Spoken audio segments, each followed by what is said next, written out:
గురుబ్రహ్మ ప్రేక్షకులకు నమస్కారం అండి.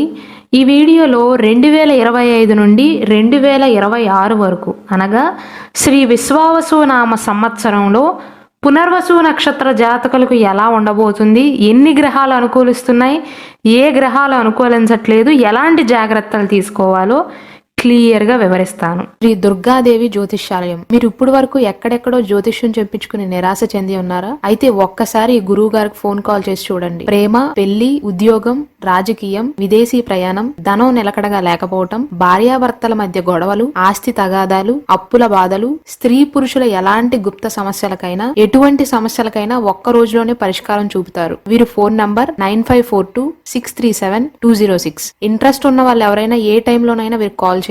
ముందుగా పునర్వసు నక్షత్ర జాతకులకు ఏదైనా పాజిటివ్ పాయింట్ ఉందా అంటే ప్రేమ జీవితం అనేది సంతోషంగా ఉంటుందండి. 2025 సంవత్సరం మొదట్లో గురువు యొక్క స్థానం వల్ల అంటే మే మాసం వరకు మీ సంబంధాలలో కొంచెం దూరం అనేది పెరగవచ్చు. అంటే సత్సంబంధాల విషయంలో కావచ్చు, బంధువర్గం వారితో కావచ్చు, కుటుంబ సభ్యులతో కావచ్చు, మీకు వారికి మధ్య కొంత గ్యాప్ అనేది ఏర్పడవచ్చు. స్టార్టింగ్లో వారితో అంత చనువుగా ఉండలేకపోతారు.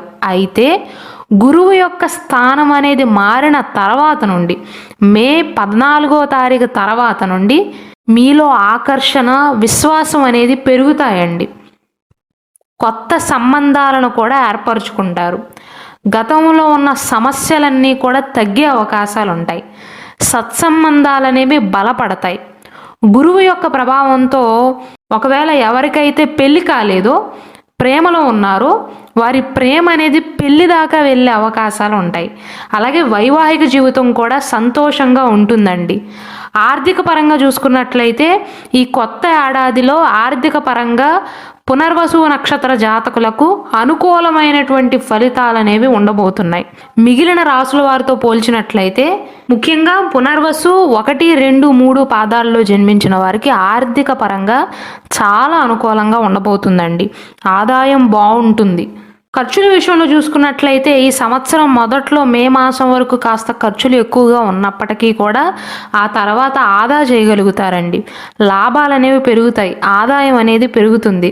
పెద్దగా ఆర్థిక సమస్యలు లేకపోయినప్పటికీ కూడా మీరు సాధించిన విజయాల విషయంలో కొంత నిరాశగానే ఉంటారు. అంటే ఇంకా ఏదో సాధించాలి అన్న ఆశ మాత్రం తగ్గదు.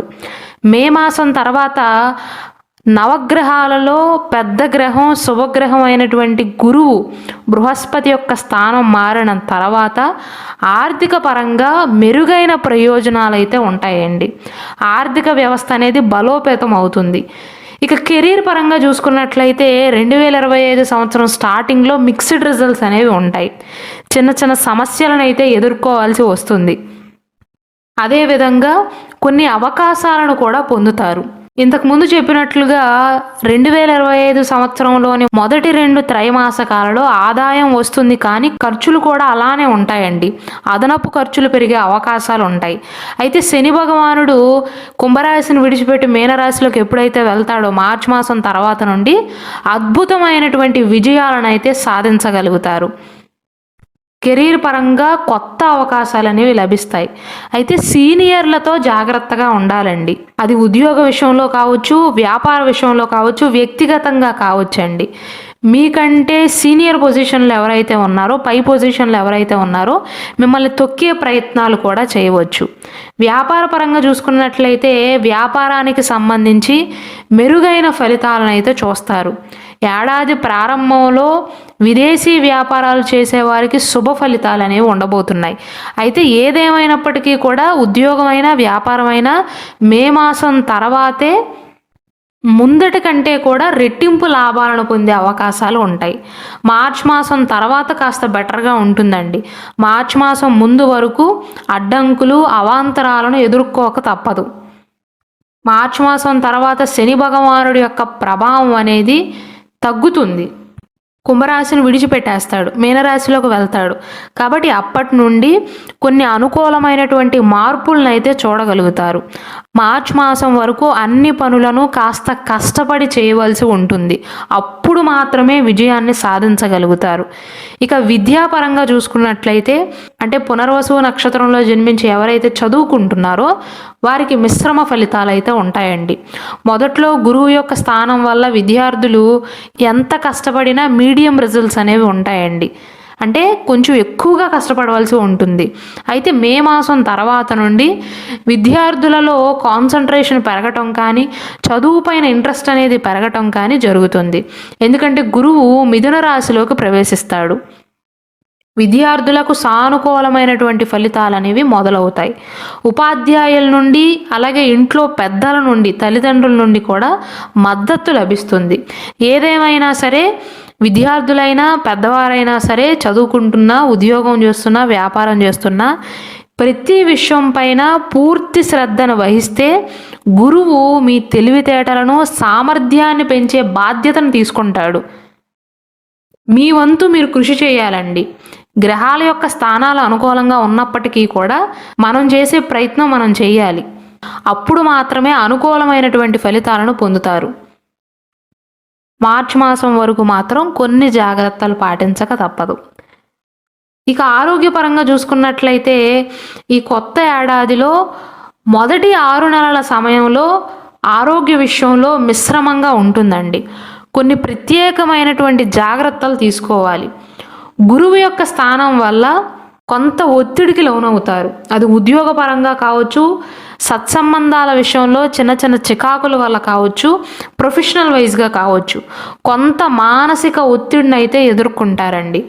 శారీరకంగా బాగానే ఉన్నప్పటికీ కూడా మనసులో ఏదో తెలియని దిగులు ఉంటుంది. కాబట్టి ఈ సమయంలో పునర్వసు నక్షత్ర జాతకులు తగిన విశ్రాంతిని తీసుకోవాలి. సరైన ఆహారాన్ని, పోషక ఆహారాన్ని తీసుకోవాలి. క్రమం తప్పకుండా వ్యాయామం చేయండి. యాక్టివ్గా ఉండే ప్రయత్నం చేయండి. గురువు స్థాన మార్పు తర్వాత ఎలాగూ పాజిటివ్ రిజల్ట్సే ఉంటాయండి. కాబట్టి అప్పటి వరకు మిక్స్డ్ రిజల్ట్స్ ఉంటాయి. కాబట్టి ఆరోగ్య విషయంలో కొద్దిగా జాగ్రత్తలు తీసుకుంటే సరిపోతుంది. పూర్తిగా అననుకూలంగా ఉంటుంది అని కాదండి. మీకు ఈ సంవత్సరం బాగానే ఉంటుంది. కాకపోతే మీ వంతు ప్రయత్నం మీరు చేయాలి.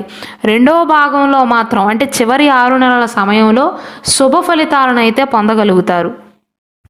విద్యార్థులైనా, ఉద్యోగస్తులైనా, వ్యాపారస్తులైనా సరే మీరు గుర్తుంచుకోవాల్సింది ఏంటంటే మొదటి 3 నెలల సమయంలో శని స్థానం అనేది పెద్దగా అనుకూలంగా లేదు. కాబట్టి ఆ సమయంలో మెయిన్గా ఆరోగ్య విషయంలోనూ, మాట్లాడే విషయంలో జాగ్రత్తలు తీసుకోవాలి. అలాగే ఎక్కడైనా డబ్బు పెట్టుబడి పెట్టేటప్పుడు కానీ, భూమి లేదా స్థిరాస్తులు, వాహనాలు కొనుగోలు చేసేటప్పుడు 1కి 2 సార్లు చెక్ చేసుకోండి. తొందరపడి నిర్ణయాలను తీసుకోవద్దు. మార్చ్ మాసం నుండి మే మాసం వరకు మిక్స్డ్ రిజల్ట్స్ ఉంటాయండి. పూర్తిగా అననుకూలం అని కాదు, అలానే పూర్తిగా అనుకూలం అని కాదు, మిక్స్డ్ రిజల్ట్స్ ఉంటాయి. చిన్న చిన్న పొరపాట్లను చేస్తారు. దాని నుండి కొంత అనుభవాన్ని నేర్చుకోగలుగుతారు. మే మాసం తర్వాత నుండి పాజిటివ్ రిజల్ట్స్ అనేవి ఉంటాయండి. ఇక పరిహారాల విషయానికి వస్తే విష్ణు సహస్రనామాన్ని వినటం కానీ, పఠించటం కానీ చేయటం వల్ల అశుభ ఫలితాలు అనేవి పోతాయండి. అలాగే ఈ నక్షత్ర జాతకులు రోజు కొంతసేపు అయినా సరే మెడిటేషన్ని అలవాటు చేసుకోవాలి. ఎందుకంటే మే మాసం వరకు చిన్న విషయాలకి కూడా ఎక్కువగా టెన్షన్ పడే అవకాశాలు ఉంటాయి. ప్రొఫెషనల్ లైఫ్లో ఏదైనా చికాకుగా ఉన్నా ఇంటికి వచ్చిన తర్వాత కూడా ఎక్కువగా ఆలోచన చేస్తారు, మనసును పాడు చేసుకుంటారు. కాబట్టి మెడిటేషన్ని అలవాటు చేసుకోండి. ఒకవేళ మీ ప్రొఫెషనల్ లైఫ్లో కానీ, పర్సనల్ లైఫ్లో కానీ ఎక్కువగా చికాకులు, అడ్డంకులు ఉన్నట్లయితే మీ జాతక రుద్రాక్షను ధరించే ప్రయత్నం చేయండి. అలాగే మన గురు బ్రహ్మ ఛానల్లో పునర్వసు నక్షత్రంలో జన్మించిన వారి స్వభావం ఎలా ఉంటుంది, పునర్వసు నక్షత్ర జాతకులు ఏ నక్షత్ర జాతకులను వివాహం చేసుకోవాలి, ఎవరిని వివాహం చేసుకోకూడదో, జ్యోతిష శాస్త్రంలో ఉన్న 12 రాసుల వారు వారి యొక్క జీవిత భాగస్వామితో ఎలా ప్రవర్తిస్తారు, స్త్రీల లక్షణాలు ఎలా ఉంటాయి, ఒక్కొక్క రాశిలో జన్మించిన పురుషుల లక్షణాలు ఎలా ఉంటాయి, ఎదుటివారితో వారి ప్రవర్తన ఎలా ఉంటుందో సపరేట్గా స్పెషల్ వీడియోస్ చేయడం జరిగిందండి. అలాగే ఈ మిథున, కర్కాటక రాశిలో జన్మించిన వారిపైన శని ప్రభావం అనేది 2025 సంవత్సరం నుండి ఎలా ఉండబోతుంది అని కూడా స్పెషల్ వీడియోస్ చేయడం జరిగింది. కాబట్టి దయచేసి వాటిని కూడా వీక్షించండి.